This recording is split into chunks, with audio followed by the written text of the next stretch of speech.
You're listening to the Valley Current.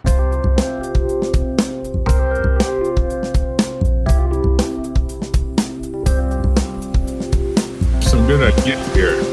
I mean, we've been talking about what this future of AI will be, and we've been talking about how in the future there's going to be a lot more content that turns into an advanced version of each of us that will be available for an online interaction, right? That's what we've been talking about, Rubel. Maybe even a better version of us, right? Because there's things you and I forget that the AI is not going to forget, right? I mean, you might have said something, 15 years ago that you probably don't remember, but if it was able to keep that in the LLM, that it could say, you know what, based on what Jack said 15 years ago, this is what Well, yeah, play it out this way. Let's pretend, just as a thought experiment, that all this stuff existed 50 years ago, 50. So you're not even 50 yet, but let's just say 50 years ago.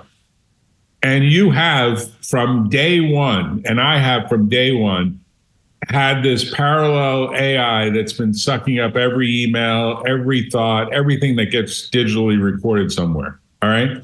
Now you have a dream, as we all dream, different frequencies, and you want to figure out what the hell does that dream mean? Now you can go to some dream expert and they'll put together some collection of bullshit, or you can actually type the description of the dream in and keep a dream journal.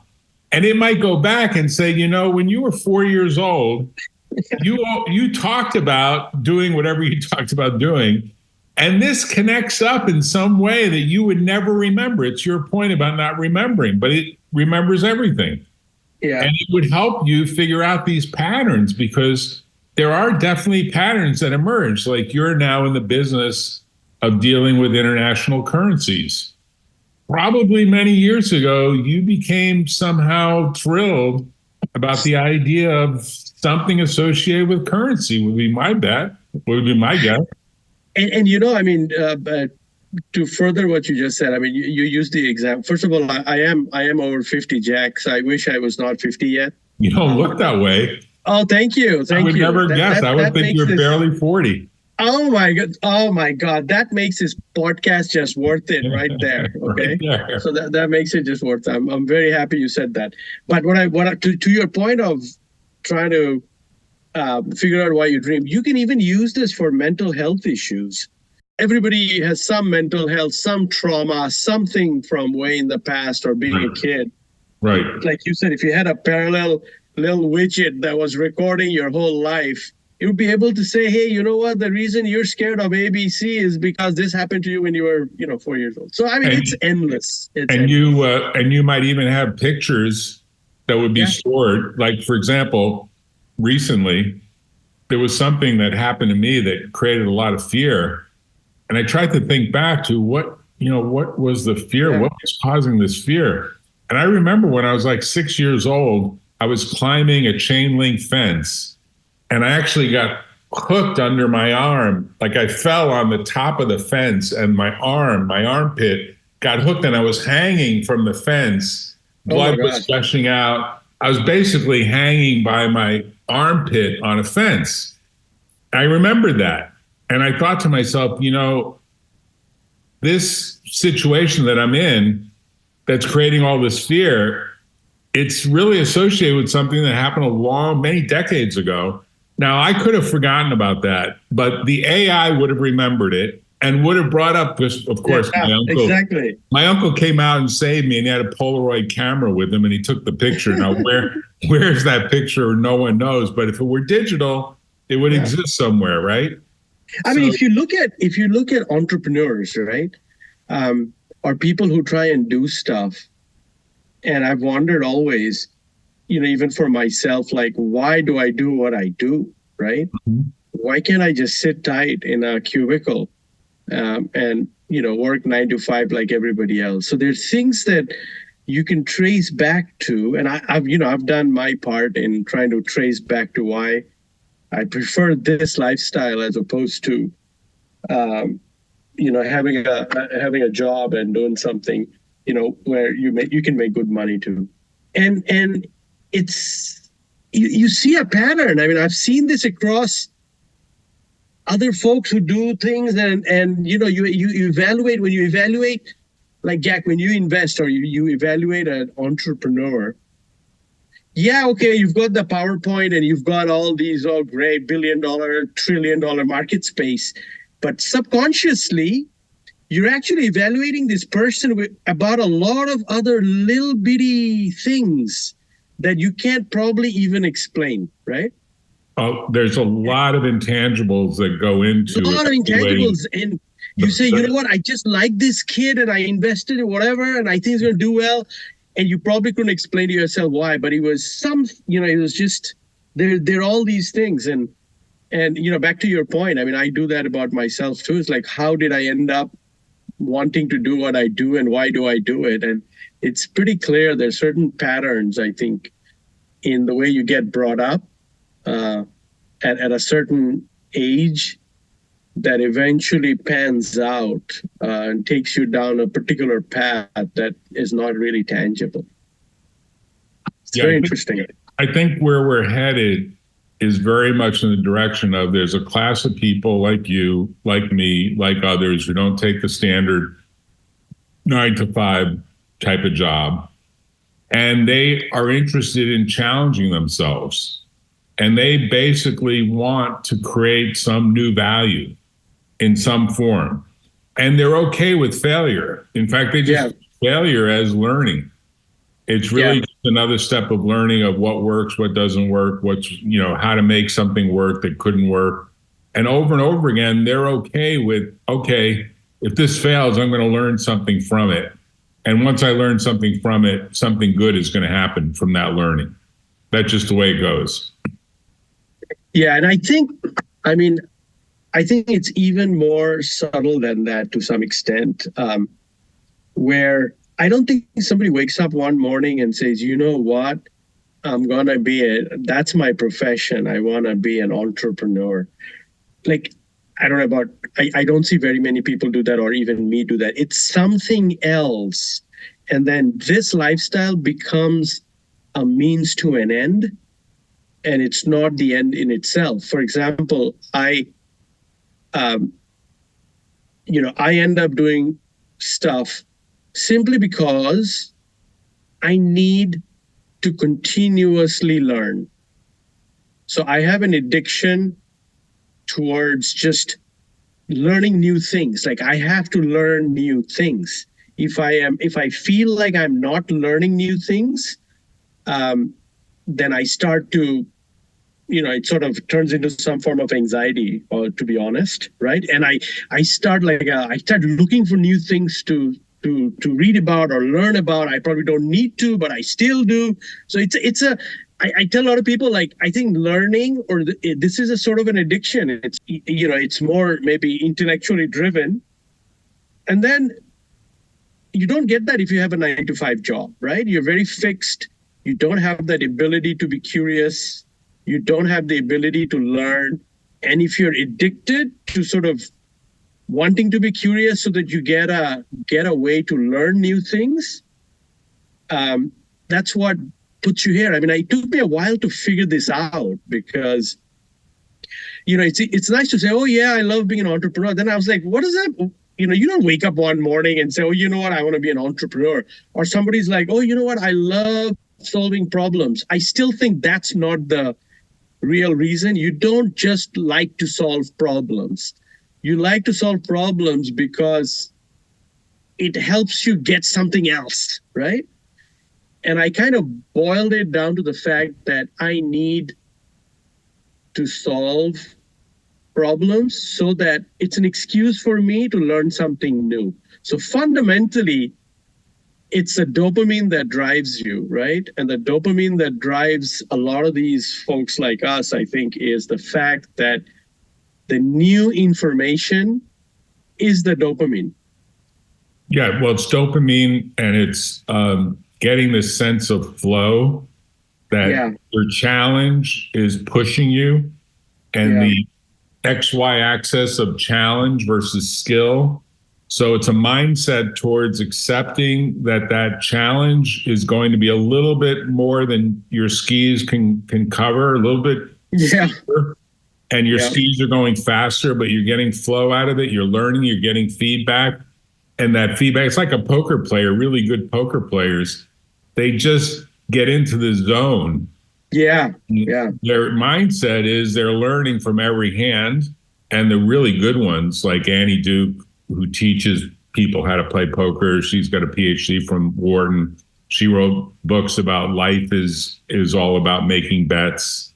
Yeah. You know, all these bets you make. Like you started life, if I'm remembering, back at a big company. You probably pretty bored. Didn't you work at Lattice or one of the big? Yeah. No, I started at Intel. Oh my God. Like a year and a half later, I left. I was like, oh my God, even if I died in my cubicle in this floor, like nobody would know I died for probably a week. Because everybody comes in, there's no windows, right? Everybody's head's like hanging. Everybody just goes into their little cubicle and then comes out of their cubicle. So if I was dead on my desk, nobody would know. So well, it's a military. I mean, I should tell you, my now deceased previous wife was very senior in the legal department. She was also a lawyer. Her name is Carol Smith. Very senior at Intel. You know, like she was actually at the level of having the 5th highest signing authority at Intel. That doesn't mean a lot. But she was signing all this legal stuff.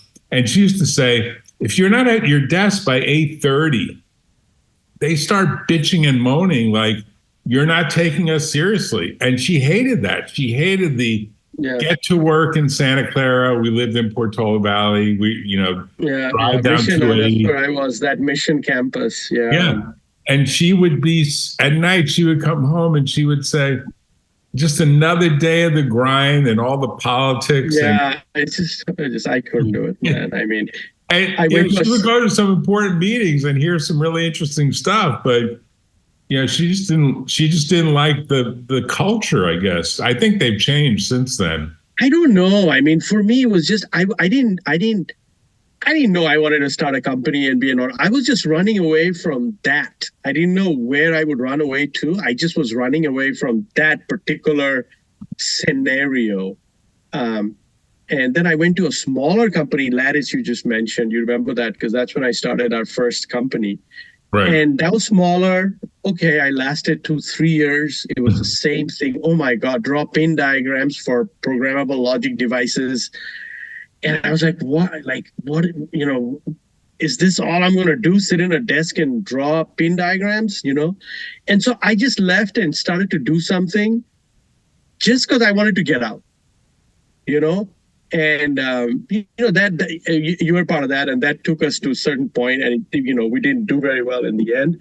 But that sort of freed me from all the shackles, right? Mm-hmm. And it gave me a taste of what, I was working 10 times harder, but man, I couldn't wait to wake up in the morning and run and start working on something. Right. And I was like, it was that freedom, that flexibility, I guess, the intellectual flexibility was, I think, more important than I worked harder. So it was not like I was, sitting, all of us were just hanging out by the beach. But the intellectual flexibility and space, I needed to live in a bigger zone where I could think and, problem solve and different problems on different days, whether it was investors or product, or I did everything, right? And then, when you think about your friends when you were growing up, because you grew up in Bangladesh, if I'm remembering, right? Yeah, I was born in Bangladesh, but I actually I was in Bangladesh for only my first 5 or 6 years. Okay. And I spent my elementary school life in Nigeria, in Africa. Oh, okay. I didn't know that. And then moved to a little island called Brunei by Singapore and Malaysia. That's where my dad worked. And so from there, I was there for a few years, finished my high school there, and then came to the U.S. as a student. Yeah, I was all over the place. But when you think about your friends in Brunei or your friends in Bangladesh or your friends in Nigeria, you have to be viewed as like top 1/10 of 1% of that cohort, right? Of the group that, the friends that were close and that those that I'm still in touch with and we're, always in meeting up and stuff, I am the only one, I think, that ended up choosing this way of life. I don't really think of entrepreneurship or whatever as a profession. It's a particular, way of life. It's a mindset. Yeah, it's a mindset. It's a mindset. And I've thought about why did I end up with that mindset, right? There were other people who were around me and they were friends and we all played together and grew up together and did a lot of things. Why do some of us end up with that mindset? And I think I know what it is. I think I know what it is. I'm not sure, but I feel like I've seen that pattern in other kids as well. What do you think it is? What do you think it is? What's your... So I'll tell you what I think it is in my case, and I've corroborated this with maybe 2 or 3 other guys, younger guys who are also from Bangladesh that have done well. It's a combination of low-touch parenting, where growing up, I was the middle kid, right? Right. Me too. And, me too. Yeah. So somehow you don't, my dad was working in Nigeria. We were traveling back and forth in Bangladesh. To be honest, I mean, my parents were not, like, they couldn't watch after me, right? So I would wake up in the morning and I was God knows where, playing with God knows whom, and in the evening you'd be like, oh, did he show up? Maybe, So I and so I was playing with different people. I was living in different countries. I was going, this school here and that school there. So I think I had an extremely wide, varied experience. Right. Growing up without very heavy structured parenting. Right. That allowed me to explore at a very early age. Right. Because I remember, my dad would take his car to get serviced. I would go with him, and then I would pick up all these leftover engine plugs from other cars and bring it home and try to build something. Right. Right. Yeah. So I think it was not that I had anything special. I was just, nobody had time to put me in some sort of a structure. Yeah, you were the middle child who was kind of left out. The first child gets a lot of attention. Yeah, so the elder one gets all the discipline. The younger one is so naughty that they take up, that by then your parents are tired, right? And so they're tired between managing the up one and the one below you. And you end up in this kind of sweet spot where you don't have structure. And I've seen, this is my belief, that in this country and even our kids growing up, there's too much structure. Yeah, I was going to ask you whether you've taken the low touch parenting approach with your kids. Are you doing that, or are you doing the opposite? No. I am trying my best to try and let them explore. So my thing is, hey, you want to try soccer? Go ahead, try it. You're not going to do well? No problem. Oh, you want to do karate now? Sure, go ahead, do it. And my thing is just keep trying different stuff. Right. And you're going to learn something from somewhere, and it's all going to end up. So I try very hard to try and not keep them under some sort of a heavy structure. And I'm really depressed when I see the way we are kind of forced into structures here. Oh yeah, you know the California story. I mean, if your kid wants to go to a UC, I mean, you look at that flow, and you pretty much have to solve cancer by the time you're 14. No, and I'll tell you, there's many stories like that where we actually get applications from high school freshmen. These people are barely out of grade school. And like, I want to work for the law firm for the summer. You're a high school kid. Have you graduated? No. What are you? Well, I'm a freshman. I want a summer job after my freshman. Why? I've been told by counselors I need to get something on my resume that shows that I have some initiative towards law, because they're already planning out that they're going to be in law school. Oh yeah. Oh yeah. After graduating from university, they haven't even gotten into yet. So I'm thinking to myself, that's not the way I operated. I mean, I wasn't even sure I was going to go to college. I still don't know what I want to do. Different. I still don't know what I want to do. I mean, I'm 50 years old, and so that's my point, Jack. I mean, it just like depresses me to see a 7th grader, 8th grader trying to get an internship in Stanford because they were told that that's what it's going to take them to get into an Ivy League school. And I'm thinking, you know what? Aren't you supposed to be like going out there and playing sport and hanging out with your friend? Right. And just like, so there's no incentive for anybody to go out there and explore. And hence, because parents worry that it's an unsafe world, right? Parents worry that it's a totally unsafe world. Yeah. So there's a lot of fear. But our parents didn't. Probably both of our sets of parents were like, "Hey, go explore." I think the other formula besides the low touch is you have to start having a high tolerance for ambiguity at an early age, because there's a lot of ambiguity. And a lot of people don't have much of a tolerance for it. And the truth is, most entrepreneurial opportunities are all about ambiguity that you're living in that gray zone, right? Comfortable not knowing everything and taking some decisions. See, that's the other thing that I watch in other friends and folks is the decision-making process, the way they make decisions, what drives the decision, and how we've all turned into this obsessive OCD kind of people where, like, we can have a 2-hour conversation about, if every feature in the Tesla, makes sense. Like, we analyze and we're like obsessive about being in control.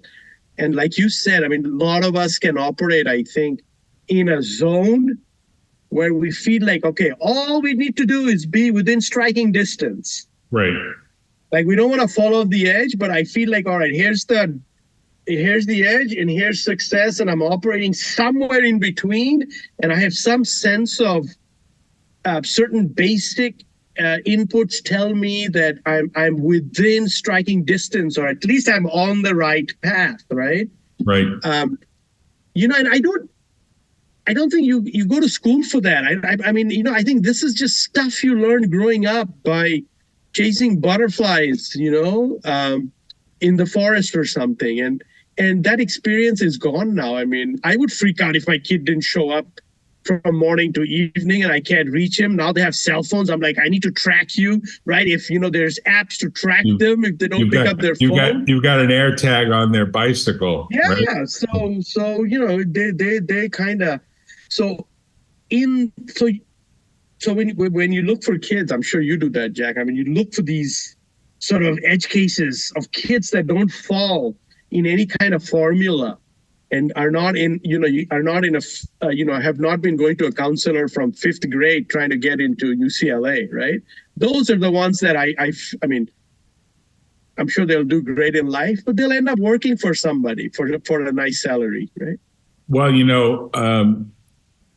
the world is changing so rapidly that you have to wonder how many of these big companies are going to be able to continuously employ all the new folks that are coming out, because big companies like to cut, and the cuts are sometimes pretty deep. And if this AI stuff really catches on, oh my God, yeah, there's going to be cuts, because the point you just made that these people are in a box, that box can be recreated by AI.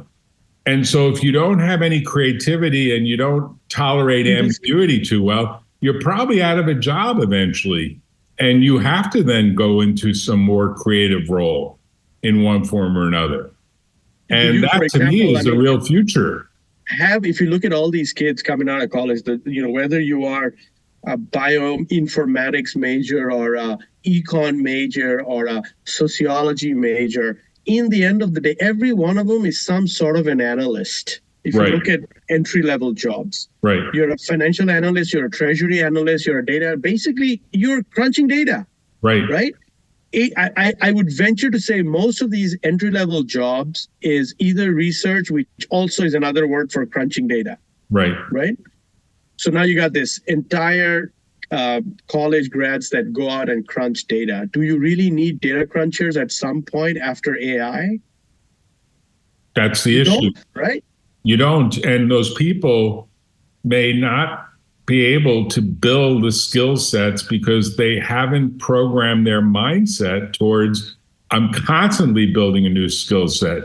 Kind of like the way you took different business opportunities that have now evolved to where you are today, because you're doing some really interesting stuff today. I don't know if you could talk about it, but I think it's marvelous what you're doing.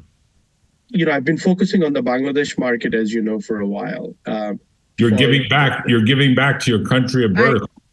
I mean, I don't want to BS people. I mean, sure, if you want to put it that way, but I think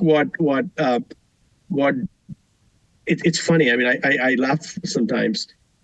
One of the problems of people who enjoy learning new things and gravitate towards problems because it's like your addiction to learn new things.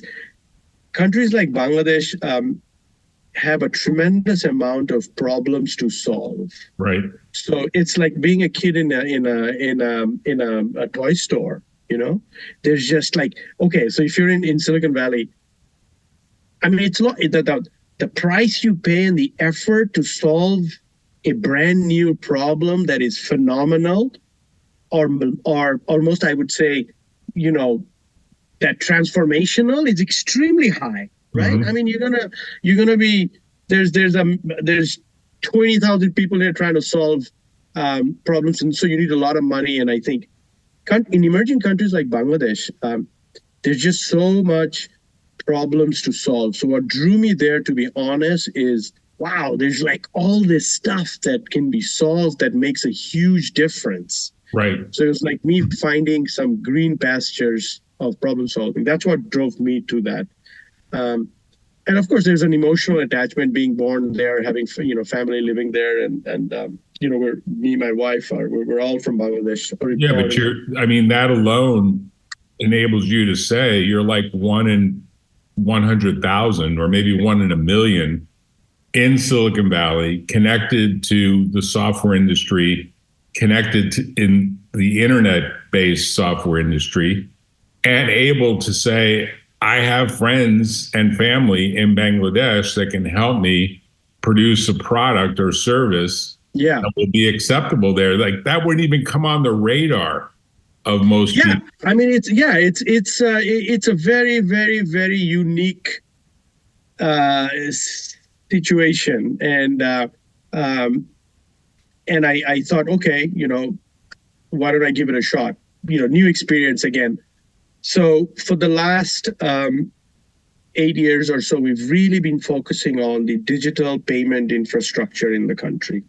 So, what are the missing pieces that would accelerate and expedite the transition to digital finance and payments in Bangladesh? Right. It's a big topic. It's a big topic, right? It's a huge topic, right? And it's just like there's so many gaps there. So that's all we've been doing for the last 7-8 years is, first, it all started because I happened to be in a meeting at PayPal regarding Bangladesh, where PayPal said what we're missing is that I don't have a gateway I can connect to that can connect me to all the banks in Bangladesh. Otherwise, because I don't have the resource to connect to each of these banks individually, so I need an aggregator. Right. That's where I got. That's 2015.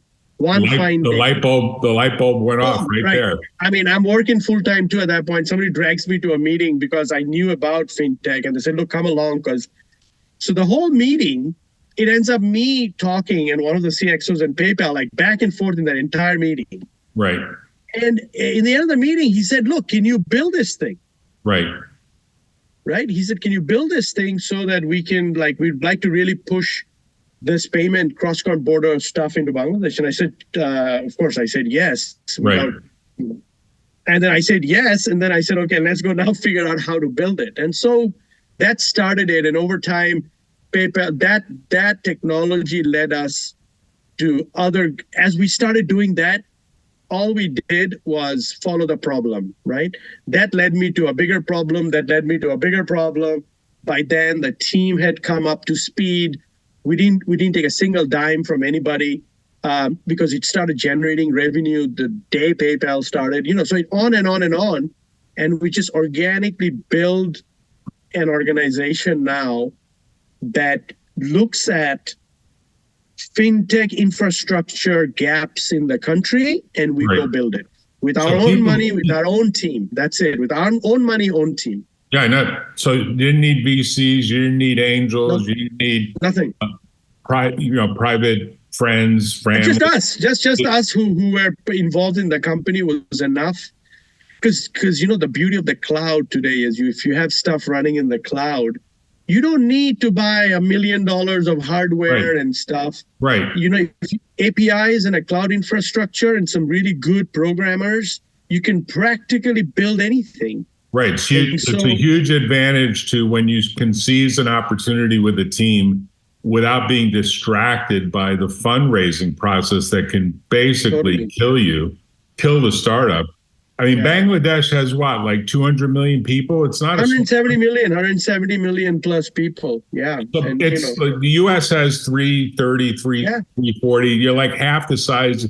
I mean, the country is much smaller. The geographic size-wise, it's very dense. But it is one of the fastest rising economies in the world. And if not, if you look at Asia Pac, one of the fastest, if not the fastest growing economy in the world. So Bangladesh sits right next to India. It sits between India and China. So you can imagine the strategic importance of the country. And so, India sitting right next door gives us a lot of things we can see happening there. And then you can kind of compare and see what's missing. And there was just so much missing that for somebody who likes to, for a team that can execute, and has the ability to do so, it's very tempting to not do it. So right now we have the team where we don't need money because we're profitable. It's a matter of just now continuing to solve more and more of these infrastructure gaps. I am putting up the map of Bangladesh just so we have it to spur ideas, because you're right, it's kind of like wedged into India. It's India on all sides, yeah. It's got India on all sides. It's got the Ganges running right down the middle. And the city that I guess is the major city is Dhaka, right? Dhaka is the capital. And you fly into Dhaka from SSO, is that what you do? Yeah, so you can fly into Dhaka from, some of the popular routes are Dubai, Hong Kong, Singapore, Qatar. So a lot of the Middle Eastern countries is one hop from San Francisco, where I'm at and you're at, or we're at, right. And then the other end is the east side, which is Singapore and Hong Kong. So it looks like Dhaka's in the middle, and then there's like a major city. Yeah, so there are some big major cities, Rajshahi on this side. You've got Sylhet on the other end.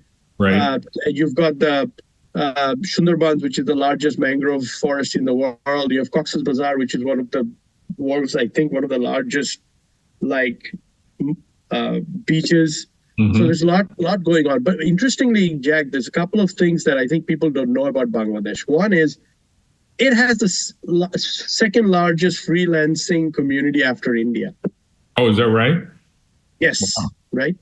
It is. So if you look at, here's another very interesting data that I saw a few weeks ago that was just like mind blowing. GitHub, where all the source code gets stored by developers around the world. Right. The highest amount of code generation was from Bangladesh on GitHub, which is now, Microsoft acquired them for, I don't know, multi-billion-dollar. But the fastest growing GitHub developer community is from Bangladesh. They're the second largest freelancing community in Bangladesh. You need a payment tool, right?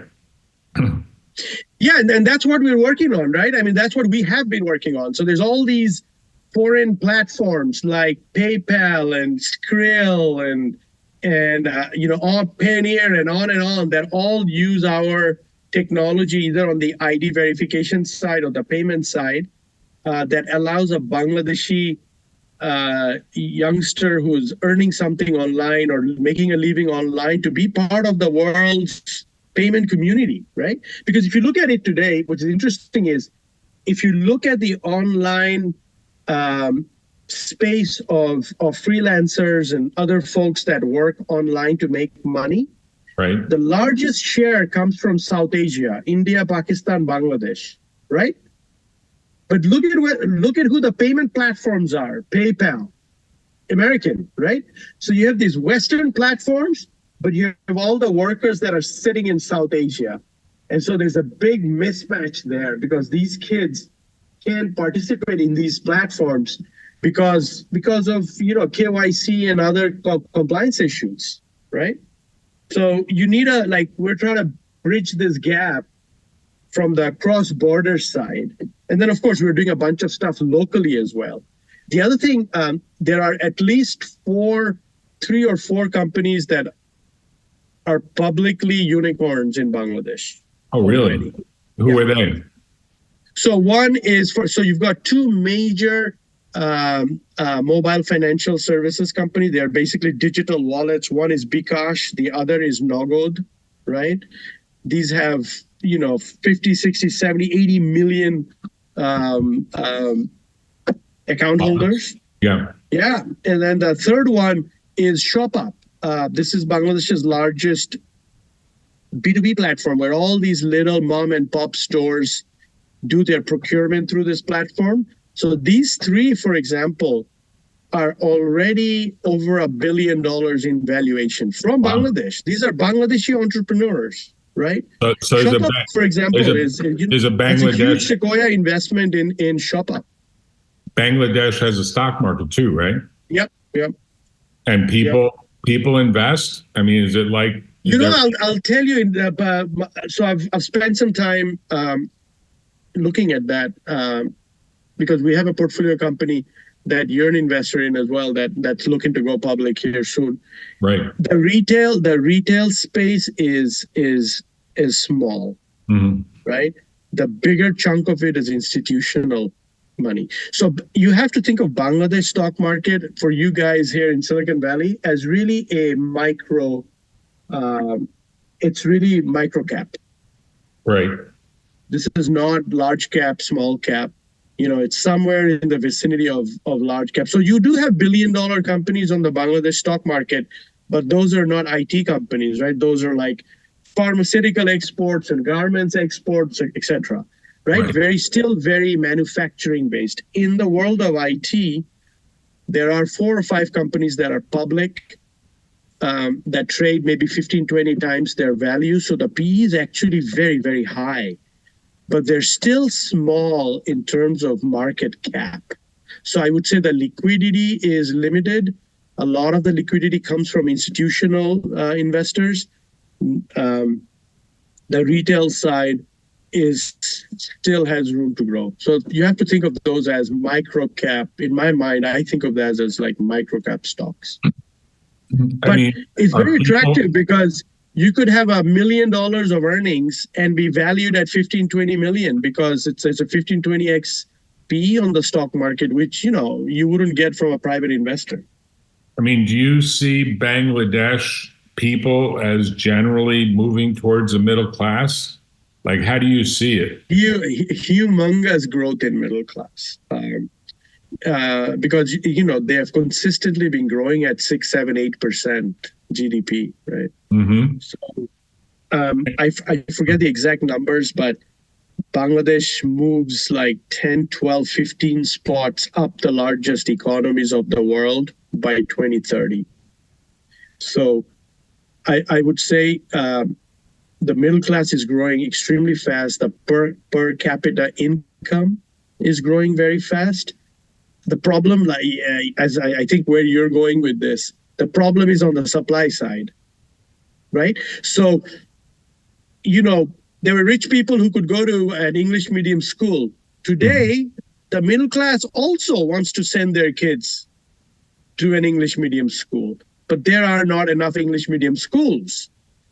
A, and B, so there's a demand supply problem in Bangladesh, right? Where there's more, obviously with such a huge population and limited resources. So the wealthy folks end up, taking a nice chunk of a lot of the high-end resources, and the middle class, the growing middle class, is clamoring for some more stuff, whether it's sending their kids abroad to study or going to a better school or buying a nicer house or buying a nicer car, dining out, etc. And so, people are monetizing those opportunities, and you're seeing some very large companies being built. We're not a B2C. I'm not a B2C guy at all. So we focus on more the infrastructure and the B2B layer, right? Which tends to be extremely profitable margin wise. I mean, when you look at where your business is going, remind me of the name of your business. Homepay. Homepay. Yeah. And so it's got a name that's very friendly to a consumer, right? Yeah. I mean, the whole idea was, I don't know, we came up with the name, but it was the payment side, I think, that drove that name. Now there are other pieces to the infrastructure that we've built that I think is very exciting. For example, in the debit card space, Bangladesh is building its own native debit card system. So if you look at Bangladesh, and if you look at the transactions that are happening through your ATM debit cards here in the US, the Cirrus logos and stuff, 95 or even maybe more, 99% of those transactions are happening locally, right? So why should a nation pay a foreign company like Visa or MasterCard or Discover or whatever for transactions that are happening locally, 99% of it? So they decided, like India, who have Rupee, that Bangladesh should have its own native card scheme, right? And so Homepay was fortunate to be part of that infrastructure, and we built a piece of it that was missing that enabled that whole system to come together. So that's probably to me, that is truly revolutionary for an emerging country where you are no longer dependent on MasterCard or Visa for your own local transactions. So that's digital sovereignty to me, right? What got us excited about that is that was about sovereignty in a different kind of way, right? It's amazing. It's amazing that nothing like that exists in the US yet, right? Well, you have Visa and MasterCards. Those are American companies. But they're taking a large transaction fee, right? Yeah.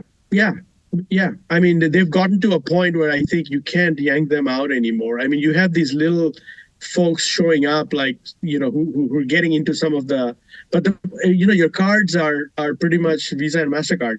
But the problem is, or I would say not necessarily problem, but I think the world is moving towards becoming flat. So a kid in Bangladesh or Nepal or India, or a group of kids, have the capability now, because of all the tools available, to say, you know what, I can replace that. Right. And so they can go in and understand how this works and say, wait a minute, I can do this. There's nothing unique about this network that's so unique to a particular provider. So there's a sense that, hey, why should we stay dependent on platforms that are not native when the transaction is completely native, right? Right. It seems like the future will be, I mean, I guess Bitcoin was trying to define it, but didn't really catch on as the actual payment method in the sense that you can go buy a pizza somewhere. I guess somebody No, did. yeah, it's not a currency. Yeah, because it's Not too really a volatile. currency. But in theory, you can imagine that there could be a currency that literally lives in your smartphone or your smartwatch or your smart whatever. Maybe it actually just gets injected into you in some sort of RFID kind of chip that you just carry around in your body. But you just swipe over an item and the debit is instant and there is no big transaction fee. And it operates without an intermediary, right? Absolutely. And I think that's the future. And I don't know if you noticed, but PayPal released its PayUSD, which is a stable coin. Right. And we're working with them on that because it is absolutely that is the future. Because I mean, if you look at money, it is digital. So if you went to your private wealth management bank account, and I'm sure your numbers have a lot of zeros in them. Let's say you had $1 billion in there. If you really think about it, that $1 billion that you think you have is nothing but an entry in a database. Right. It's not like bricks of gold. Yeah, it's not physical somewhere. Anything. If you gave me 1 million of that, some database would be added and some would be minus, the digits would change, and all of a sudden I would feel great because I have $1 million, but it's nothing but a database entry in somebody's database. Right. I mean, the truth is that wealth is a state of mind. Wealth is not really, I mean, really wealthy people have a state of mind or a mindset that has nothing to do with the variation of their net worth. Like Musk probably took a hit. I didn't look to see what Tesla reported tonight. Oh, yeah. They've been down, Tesla took a report. I mean, I rented a Tesla recently in Charlottesville. I was in Charlottesville, Virginia. And there was a big entrepreneurial pitch meeting. A whole group of entrepreneurs were pitching on the stage. We were happy to be there. We saw what's happening in University of Virginia. Students are pretty smart, and it's an interesting place for a variety of reasons. But Tesla, take Musk, the guy probably will become the first trillionaire with a T. Mm-hmm. Bezos as well, probably about a dozen, mostly men. I don't think any women yet, but we'll see. Will within the next 10 years become trillionaires with a T, unheard of. Like we would never even think of that. We couldn't think that way, but now people are thinking that way. And the truth is that number will vary dramatically based on a lot of events beyond their control. So Musk might have lost maybe $200-300 million today. I don't know how Tesla swung, but if the numbers weren't good, it presumably swung down. It's not going to affect him because his state of mind is not oriented towards day to day. He may have some financial officers that are looking day to day. He's not looking that way. And most wealthy people don't look that way. They think of it as, am I living the kind of life I want to live? And it's less about the incremental numbers per se. Now, he moved from California, sold 6 houses and moved to Austin, Texas. And I don't know whether he's going to stay in the United States because probably there'll be a wealth tax at some point when he becomes a trillionaire that says, wait a minute, we need some of that money back. Yeah, some of that money, yeah. You'll probably move to Singapore or Dubai or somewhere. I mean, at some point, you can imagine he might get a little irritated that, hey, I had some charitable goals and I wanted to shoot some rockets to Mars and you're getting in my way. But fundamentally, I think he's got sort of a bigger picture that's associated with how does he solve some major problems, including getting this self-driving stuff to really click. Yeah. It'll happen in our lifetimes, who knows? But clearly it will probably happen in our children or grandchildren's lifetimes, because most people are not that good driving a car. I hate to tell you, Oh my most God, people yeah. are bad Yeah. drivers. And Yeah. he's got that right. He's got that part of it right. So Yeah, I mean, I don't think he wakes up every morning thinking about, I got to do this because it'll make me more money. no, I think he like most successful entrepreneurs, I think, is driven by the problem, and the money kind of, for some people, the money comes in much bigger amounts than others. But I think fundamentally, we are kind of stupid that way, where we gravitate towards, I know I am, gravitate towards problems that are more complex. Like the complexity of the problem is actually it's more dopamine rich than a simple problem that makes you more money. I mean, you think logically that defies logic, but I think some people are wired to where the complexity drives the dopamine, not the financial reward. Now, for some, the financial reward comes in huge numbers, and some cases it doesn't.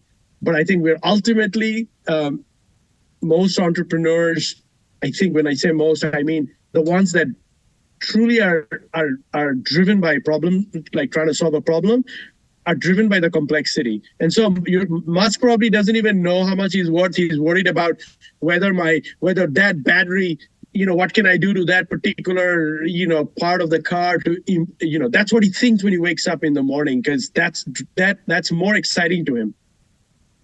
Yeah, you could say at some level, the true definition of an entrepreneur is they're pursuing their dream regardless of whether it actually brings financial success. That is, in many ways, when you looked at what was Apple trying to do when they first decided to incorporate Apple Computer. I was lucky enough to be at a law firm that started I know that story. Yeah. And with Steve Jobs, yeah. And they had an image that there was something wrong with all the power that IBM had in mainframe computing, and how the common person, the common student, the common whoever didn't really have access. It was really people that were geeks that could get some time on a machine. And if you were lucky enough to be studying computer science, as I was in the 1970s, you got access to an IBM 370 machine. And that access was in a time-shared basis. It wasn't your machine. You had a terminal, you had a dumb terminal connected to an acoustic coupler modem that allowed you to get that access.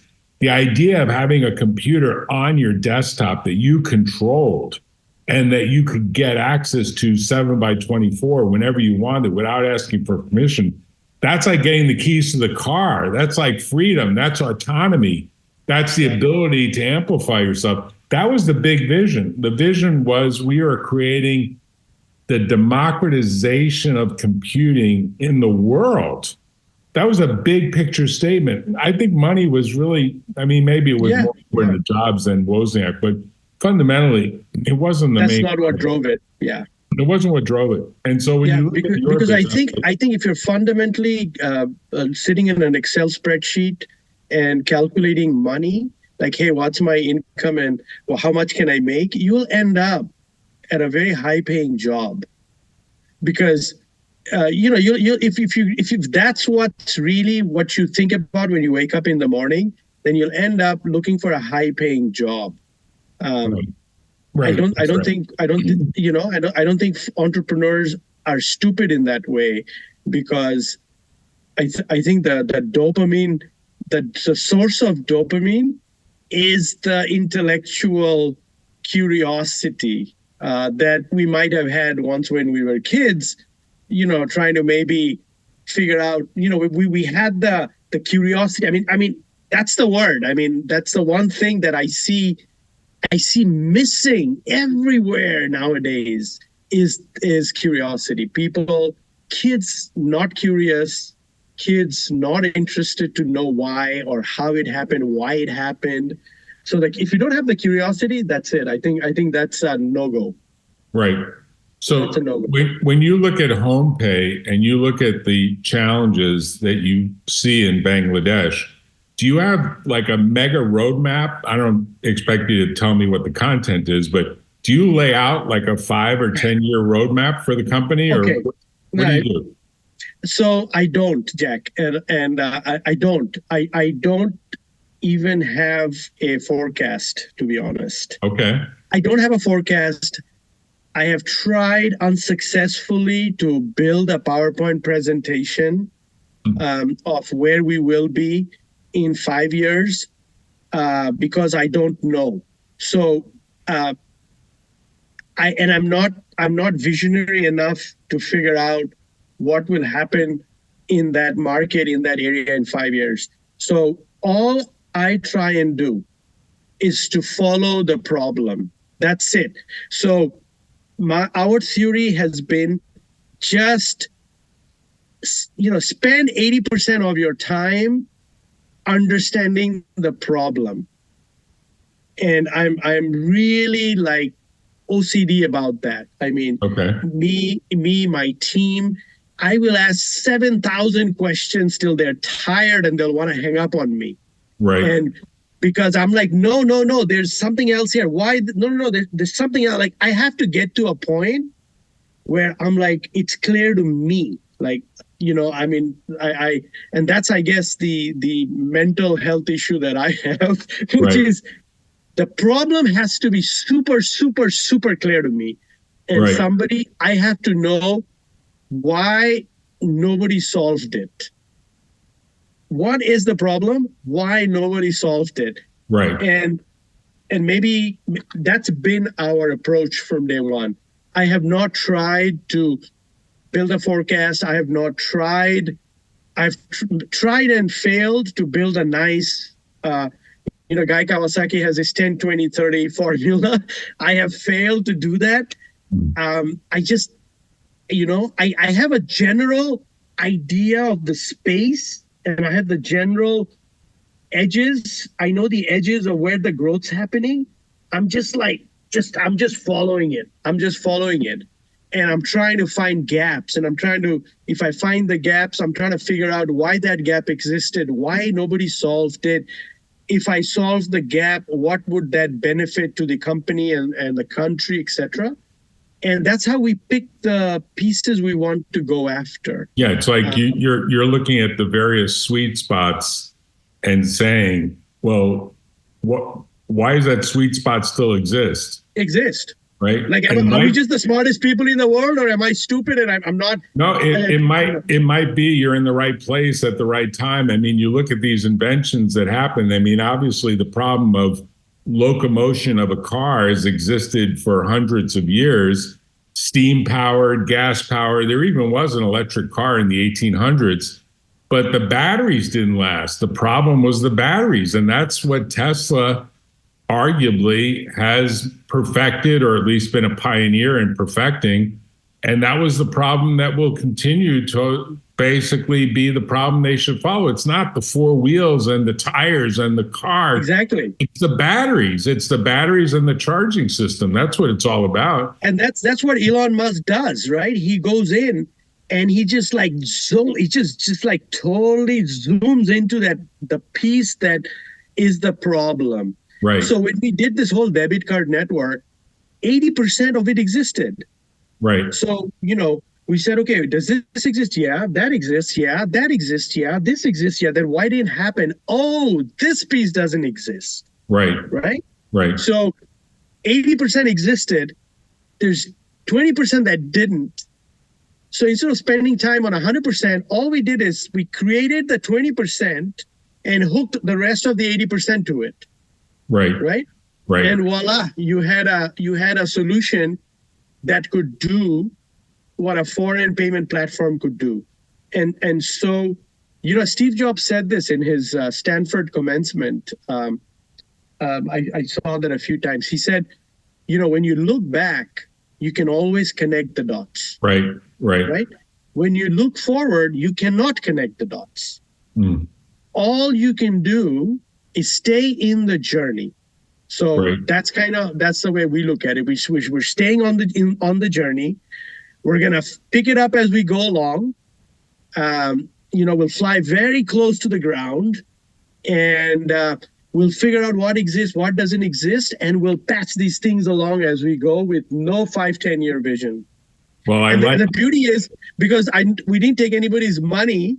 You got the freedom. I don't have a VC. Yeah, I don't have a VC to whom I have to show a 10x hockey stick growth next year. Right. No, the beauty is you didn't spend half your time raising the money, and you didn't spend the other half of your time explaining what you were going to do with the money. Exactly. And then you run out of time to actually do anything with the money. Yeah, so exactly. We should have you come back once Digicon, the company we're talking about that's going public on the Bangladesh market, when that happens, we should kind of review how that went. The rollout, because they should have you explaining how great the Bangladesh economy is, because you could. And I'm still doing it, right? Oh, you're still doing it, right? So it's really valuable. It's been fun talking to you. Let's keep in touch.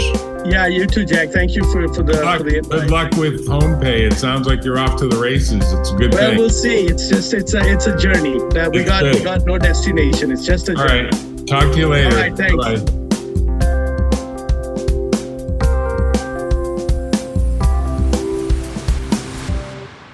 Tune in next time on The Valley Current.